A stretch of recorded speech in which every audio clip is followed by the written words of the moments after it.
I mean, just beware of ricochets.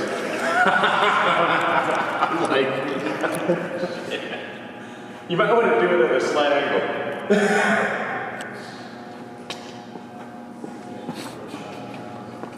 You know what I mean?